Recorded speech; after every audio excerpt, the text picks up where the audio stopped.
Welcome back to Backstage Pass. I'm Bob Toovey from EPN Journal. Searcys began with humble beginnings. Founder John Searcy began his journey as an apprentice pastry chef in 1834, where he honed his craftsmanship, for which Searcys has become very well known for today. My guest is Rebecca Hawkes, Director of Sales and Events at Searcys. She is responsible for the company's portfolio of 26 venues.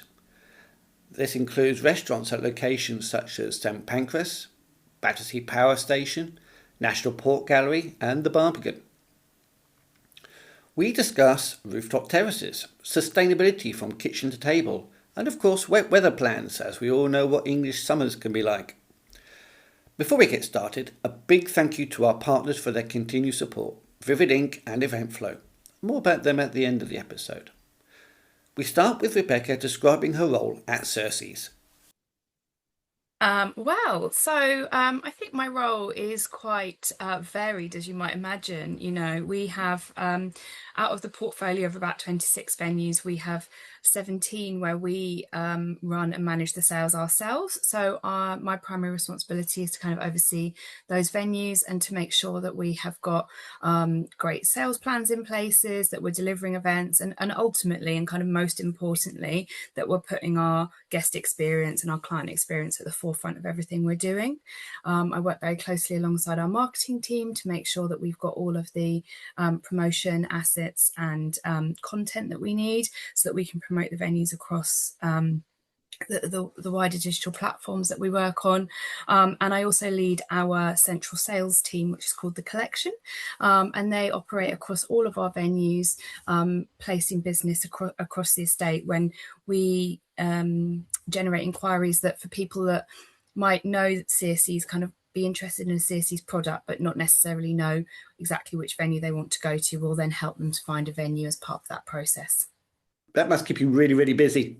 It sure does. Yeah. And then I work alongside our senior leadership team when kind of new opportunities come along, go and look at new venues and see how we can support other teams as well. Yeah. So you said 26 venues? That's right. Yeah. Across. And you've got some recent additions, haven't you? The terraces, That's Surveyor's right. House in Westminster, 41 Portland Place, 30 Euston Square, IET London's Savoy Place. We shouldn't forget 30 Knightsbridge either, or number No, 30 Knightsbridge. we should not. We've got lots of exciting roof terraces opening this summer. In fact, most of them already have opened. So we've partnered with Bolney Wine Estate for a second year at Surveyor's House. We have a lovely little terrace there, a real kind of hidden gem, but sat on the edge of Parliament Square, overlooking Big Ben, House of Parliament. It's absolutely stunning. And then for the kind of larger corporate events, we've got the IET, which is based overlooking the London Eye. It's got phenomenal views all down the river. And 30 Euston Square has opened this year after a big refurbishment last year. So is looking very shiny and new, and it is beautiful as well. And I remember, aren't you, at the Barbican as well? Barbican, yes. So our restaurant at the Barbican Bar and Grill, has opened its summer terrace. So everyone can go and eat outside now, which again is a lovely little spot in the heart of the Barbican and perfect for people when they're coming to visit, to go to the theatre or to see a concert. Amazing. Yeah, all those locations, amazing views. Yeah, we're very, very lucky, you know. Obviously, I mean, London is an incredible city and there's lots of amazing things to see, but we are very, very lucky to have some of the gateways to those views. It would be remiss of me in this moment not to mention Horizon 22, which is, shall we call, our weatherproof view, but it's the highest event space in London. It's on level 58 of 22 Bishopsgate, and has got absolutely incredible views across the whole of London and well, as far as the eye can see, quite frankly. So absolutely amazing. But that's okay if you're not too worried by heights. Yeah, if you've got vertigo, it's not the place to go. Yeah, yeah. There's also other places with great views, like the National Gallery, where you've partnered up. That's right. So we've opened our restaurant with the National Gallery in partnership with Giorgio Locatelli last year. So that's been a brand new opening and has been a phenomenal success. So it's been really great for us to partner with a named chef and to be able to bring that food to the audiences at the National Gallery. We've got two different outlets in there. We've got our Bar Giorgio, which is more of a cafe with a signature maritozzi on the ground floor, and then the restaurant is up on the first floor, which is great for people to stop by when they're visiting the gallery, or to come and visit us elsewhere. And we are doing a number of events in the National Gallery as well. So there's a big 300-seater auditorium where we can do daytime conferencing, followed by drinks receptions once the gallery is closed. The refurb really did well for the National Gallery. The auditorium is wonderful. It's huge, It's it's very incredible. big, but it's got great access to the restaurant and the bar areas. So it's great For for an event sure. space. Yeah, absolutely. And yeah, I mean, there's just lots of different areas in the National Gallery. So there's lots of different. You can do lots of different types of event in there. I'm getting the impression that this is something you've done before. This is sort of like a, you sound quite passionate about it, yet very knowledgeable.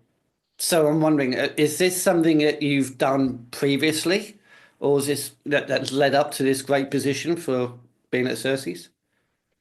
So, I mean, I've worked in contract catering now for 15 years, over a number of different companies, working my way kind of from running the sales in venues myself through to kind of the more sort of central senior role that I hold now.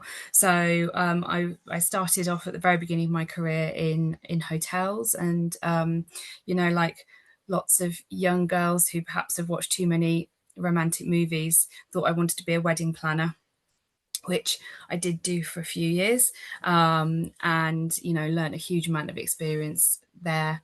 And then I moved up to London and started working across venues. So Gibson Hall, people might know it, on Bishopsgate was my first London role. And then I moved across to work for a company called Harbour and Jones, working in several of their venues. So I kind of have got on the floor experience of building sales, selling events, and delivering events in a number of different venues across London, which is amazing. And I think it would be fair to say I've worked in some incredible venues. Dartmouth House, which is in Mayfair, Prince Philip House, which is the home of the Royal Academy of Engineering. But Searcy's portfolio is absolutely incredible in terms of the venues that we're working with. 116 Pall Mall, which is the Institute of Directors, is an incredible space right in the heart of London. We've got the HAC, which is in the city, one of the largest outside spaces in London. Again, that's kind of really ramping up for the summer. And I should mention our inns, the Inner Temple and Gray's Inn, which have both got big marquees that go out so that people can have garden parties there as well. So it's a beautiful portfolio, and it really does have such a nice mix of different types of venue in it. Yeah, because if you've been working at the one place, you get to know it really, really well. But Yeah. maybe not, after a while, not as challenged as it could be, but at least with Searcy's, with so many different places. I mean, for restaurants, St Pancras, Battersea Power Station, we've mentioned National Gallery, National Portrait Gallery, and of course, Barbican with its terrace. Yeah. So it's more of a varied challenge, as it were. Yeah, I think so. And I think that's kind of really what makes CSC stand out, is that we've got the kind of various strings to our bow. So we've got our kind of our B2C business, our restaurant business, which helps us to engage directly with consumers, with people who come and visit our restaurants. And we do that through all those venues you've mentioned. But St Pancras, is generally considered to be our iconic um, venue, just because of the champagne bar on the concourse there, which is hugely popular for people, often just before they jump on the Eurostar to go to Paris. Um, and then we've got our B2B, our events portfolio which run across most of the rest of our venues. Obviously, we're doing weddings, we're doing private events, but it would be fair to say the kind of bulk of the events we're doing are corporate events.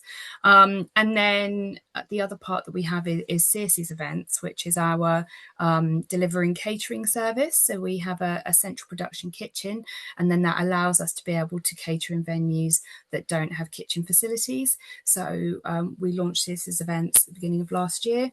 And we're accredited in places like the Guildhall, the Royal College of Music, the Mocco Museum, London Transport Museum, and through those venues we're being able to cater in different types of events and really to create kind of really unique experiences for our guests, so that we can do slightly different things in a more flexible way.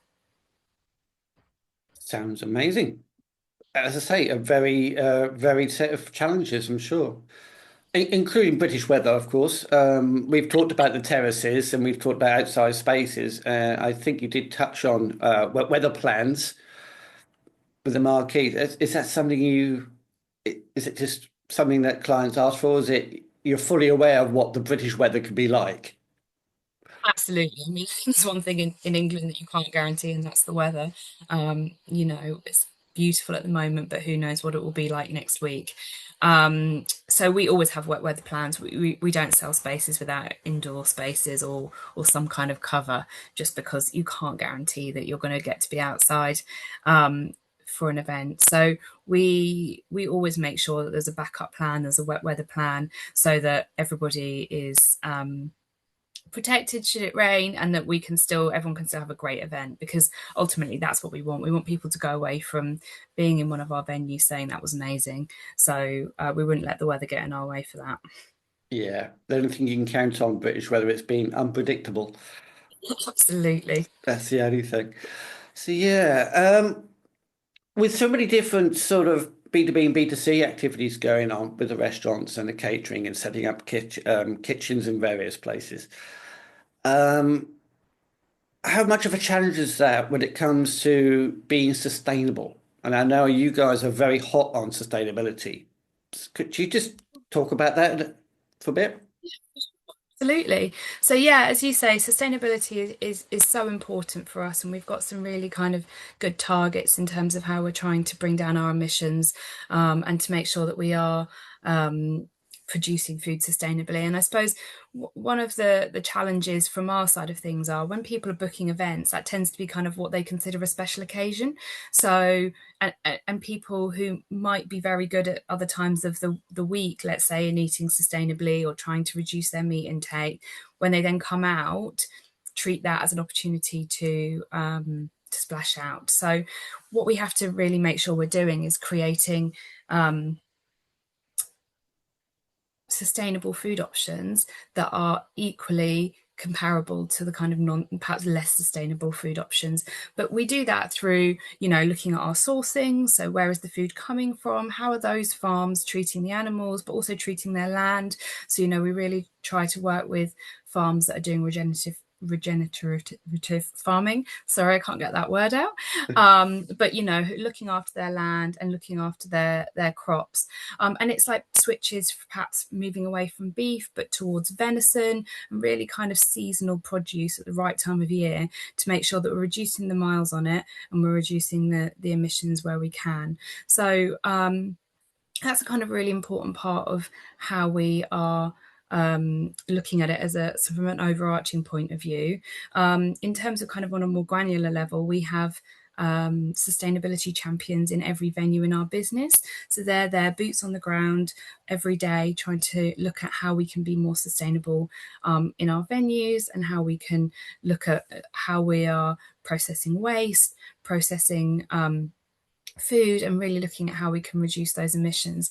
And our lead of sustainability, a lady called Catherine Richmond, she's very passionate about that, and she has quarterly meetings with everyone so they can come together, discuss their findings, and really look at how we can be continuously improving our sustainability credentials across our business. So I think that's probably kind of where we start. Yeah, so I was reading through your most recent white paper, the role of culture in driving sustainability impact. And there's a couple of figures I think that are worth mentioning is um, it's regarding the three scopes. So by 2030, you're looking to remove all of avoidable emissions from direct emissions, as it says there. And Mhm. by 2040, so the first one was scope one and scope two, and by 2040 is scope three, remove all avoidable emissions from across supply chains and offsetting anything that you can afterwards. That's right. Yep. So working towards removing emissions by 2040. And, I don't think that any organisation is finding this as an easy task, but certainly for us, it's really important. In an industry that does create a lot of emissions, that we're working really hard to bring those down. We are looking to remove all air freighted produce, hopefully in the next 12 months, which will start to make a real impact. And it is about how we are working with suppliers, but also really following the seasons. And there's a lot of work happening with our chef team around how we are adapting to seasonality because practically we can't change the menus every 5 minutes, but we need to make sure that we are keeping as close to the seasons as we can. But also, then, how can we preserve those foods to be able to use them throughout the year? So, there's a big project around sort of pickling, jams, and all that kind of thing, so that we can get the product in season, but then preserve them to use them throughout the rest of the year. That's rather interesting, the fact that when you say, because when you first said preserving, I thought, yeah, big freezers, big fridges, that's fine. But then you talk about pickling and jams. Yes, That that's is so right. so English. It is. But Searcys have been around for 175 years in the UK. So, we have a lot of heritage that sits behind what we do, and we kind of really like to focus on that. I bet you've got some really interesting jam recipes from back then. I mean, that must be amazing. Absolutely. Well, John Searcy originally was a confectioner to the Duke of Northumberland, so we do have a few kind of real historic recipes on file. Yeah. Have you ever thought of sort of doing a separate product line of like jams and pickles? You never know. This you heard it here first. That's all I'll say. Okay. Sounds like we'll have to do a part two when they become available to do a tasting session. That sounds absolutely amazing. I love that. Yeah, so it's really so yeah, so you've got the people within the kitchens, within the food prep areas who are sustainability champions, Mhm. and you're sourcing from well, it sounds like by not avoiding air freight, you're trying to really focus and on just local or UK sourced. That's right. I mean, wherever possible, we're trying to source from the London area, as close as we can get, home counties for fruit and veg. We work with Lake District farmers for our meat, which is a little bit further away, but we are trying to keep the suppliers as close as we can just to remove that. The traveling distance. And I suppose the other thing that ties into this is a lot of people kind of associate Searcy's with champagne. We have our own champagne brand, but we also have our own English sparkling wine brand now. And we're seeing a real kind of push and drive towards English sparkling and English wines in general. And people really, as the quality of those has increased so much over the last few years, people switching towards English wines as a way of being more sustainable and kind of reducing that traveling distance. As and when you come up with alcohol-free champagne, I'll be there for the champagne and jam evenings. So we do have a lot of non-alcoholic drink selections, and again, this is another way that we've seen kind of people making slightly different choices in the last few years. Moving towards no and low as a drinks preference, and we've kind of really upped our range and taken a real focused look on that to make sure that we are meeting the needs of our guests when they come to events, especially kind of the younger generation who are drinking a bit less, but they don't want to compromise on the quality. So, it's not acceptable to have a tray of orange juice as your non alcoholic drink option anymore. You know, there's so many great non-alcoholic spirits and wines out there that we really try and make sure that we are um, pushing what we're doing, and making those non-alcoholic drinks options as exciting as the alcoholic ones. That's important. As somebody who doesn't drink alcohol and pescatarian, but almost vegetarian, I often feel that I'm a bit of a challenge to various venues and caterers because they never seem to be quite there. But when it comes to the cocktails or mocktails, Yeah. as they like to call them, Yes. they replace flavor with a cup of sugar. Yes. And it comes across as being really syrupy and sweet and thick, and it's not enjoyable. Elderflower, elderflower cordial based drink is going to start to get less and less. You know, we use brands like Pentire, who have great kind of um, alcohol-free spirits essentially, and you can mix with a tonic or with whatever you would normally put an alcoholic drink with, and they are really kind of starting to change the game in terms of how we can do non-alcoholic drinks and make them as compelling as alcohol ones. When I was at the National Gallery when the new wing opened up, nice little press tour, very nice, had non-alcoholic gin and whiskey, Oh, there you are. which was rather nice. But as I haven't had gin and whiskey for quite a long time, I'm not quite sure I'm the best person to judge how close it was. But it was a nice option to have, you know? It's better than the, would you like a carton of orange? So many places will say we have non-alcoholic options for you. Let me get the carton of orange juice or apple juice. And there's only so much orange juice you can drink at a drinks reception, right? I know. But it makes you feel that, you know, they've spent a lot of money on all the alcoholic options and they're wonderful and they're great for people who like alcohol. But it do sometimes feel that they've forgotten about the people who don't drink alcohol and they've nipped out the local corner shop and grabbed the last five cartons of orange juice. Yeah, it's interesting, isn't it? I do think, you know, we are seeing a real switch, and I hope that you won't have that experience for too much longer at events because, and especially in Searcy's, you know, we are seeing a rise of people drinking less, whether it be not drinking at all or choosing to be a little bit more conscious about their drinks. So they might have an alcoholic drink followed by a non-alcoholic drink, and we're seeing a kind of shift towards that. And I think event organisers are aware of it. And so they want to make sure the experience for their non-drinking guests is equal to the guests that are drinking. So we do get asked more about non-alcoholic options, what the mocktails are, what they're going to be made of. And for us, it is really important, as I mentioned, to ensure that our non-alcoholic options are of equal quality as the alcoholic ones. Yeah, I was going to ask actually how are event planners and obviously venues where you're catering for, what are they asking for? Is sustainability top question?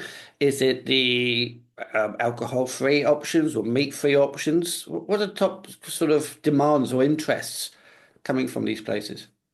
So I think what we're seeing from guests, sorry, from event bookers is a real shift towards experience-led events. So it's not just enough to put on a conference anymore. There's got to be a really compelling reason why guests want to come to this conference. So you know, a room with AV and food and drink is the bare minimum. Really, people want something extra. So we're seeing a rise towards things like interactive food stations where people can see the food, the chefs there, where they perhaps can make a little bit more choice about what they're going to eat because they can choose from the station. So that's been really popular. We've seen an increase, as I said, in terms of the drinks that are being provided, what they are, and being a little bit more discerning about it. So we are seeing a lot more kind of detail in terms of what people want from events. It's not just, oh, you know, we need a room for 10 people and a sandwich lunch. There's a lot more kind of levels to it. You know, we often get asked, oh, could somebody do a tour of the venue, or is there something of note that we could perhaps have an expert speak about? One of the places we run is Vintners Hall. Vintners Hall is the home of wine, so you know, sometimes somebody from the Vintners company might come and do a talk about the wines that are held there, or the history of the building. And all of these things, I think, help to create a really compelling reason for people to come to events. Because I suppose these days, and certainly in the world post-COVID, you're not just competing with getting them there, it's actually getting them to leave their home. You know, if they're working from home, they might not be in town. So we need to make them want to come to the event, and it's seen as a kind of, everybody is supporting that, whether it's obviously the content, which obviously is important, but also the food and beverage offering, and the experience that they have once they get to the venue as well. As you say, if you're working from home and therefore you have to take some form of transport, your own car, public transport, train, whatever, especially in these kind of weather conditions, you might be a bit reluctant to go out. As time of recording, like yesterday, it was what, 34 degrees. I believe so, yeah. Today's about 28. So for some people, quite understandably, they really don't want to leave the house. But if you can provide, if you go above and beyond what a standard conference or meeting involves, where it becomes a very attractive proposition to be there and provide an experience that you can't get online, then you're going to start attracting people who will go, okay, I know it's going to be hot. I know the weather conditions are not great, but I really want to be there. Yeah, absolutely. And you know, I think with the trend we're seeing is that there is consolidation in the market. There are less events out there. So, you know, companies, especially in kind of current economic climate, are reducing the number of events they do. So perhaps bringing two events down into one. To reduce the cost. But what that means is that when they do it, they have to do it right, because there's not lots of them. So it's really important for their feedback, that they are landing it right. And so they're putting more time and effort into making sure that it gets to that. You know, we do more tastings than we've ever done, probably, in terms of people trying the food before they get on site for the event. And those kind of things, to really make sure that we're ticking all the boxes, to deliver the perfect event. So as a director of sales and events, B2B and B2C, you are great position to see what trends are happening, what are venues asking for, what are event bookers looking to get, what kind of trends are you seeing at the moment? I think we are seeing a real shift, as I've mentioned, to experience-led events. So we're, you know, at Searcys, we're super lucky. We work in unique venues. So we are working in venues that have another primary purpose in lots of scenarios, or are doing different things. So we are able to always add a point of difference to our events that we're doing. So for us, we've got the great location, so it's about how we make sure that the catering, that the service, that the drinks, that they all tie in to create great events. And we are constantly looking at evolving our catering offer to make sure that we can adapt it. We're seeing a lot of requests for personalization. So, you know, how can we incorporate branding into events, whether that be through branding of poser tables, or, you know, signage as people come in, but also right down to the food. So, you know, branded ice cubes, or a burger bun that has the company logo on it, you name it. But it's about how people are left remembering what the event they came to is, and that can tie in right from the organizer but through to the food as well. So we're doing a lot of work in terms of how we can bespoke things. So, you know, maybe it's macaroons in the branding colors of the company, or, you know, as I mentioned, the logos. But, you know, it's all those different points so that we can really make sure that events are memorable with us, and that's really important to us. As we come into the summer, everybody wants to be outside. So it's about how we adapt and make sure that our outside spaces are being maximised. So you mentioned our kind of little secret roof terraces, but we're kind of really activating those to make sure that people can be outside and enjoy the great weather while it's here. But also, taking the sights of London and the amazing views that are out there, which perhaps you wouldn't normally have access to. As a normal punter, if we can open those and get people up onto them, then that's a great opportunity for everyone. I just want to go back a bit. How do you brand an ice cube? Well, we have a stamp. So it's like a big metal stamp. And it can have, for the Searcy's one, it's got a big S in it, as you might imagine, but you can have ones made with different things. And when you put the metal onto the ice, it kind of melts it into the shape. I'm not a scientist, I'm afraid, so I can't give you the exact science behind it, but it works and it looks brilliant. How amazing. It's something I don't think I've never thought of it, and I'm not sure anybody else has ever thought about branding ice cubes. Now, a burger bun, I can imagine you doing. I mean, it's just, again, probably a hot stamp, you put it on, and you're Yep, toasting it within the bounds of the illustration or the way the metal's formed with the logo or whatever, and you put that on that's right. top and you're sort of toasting it.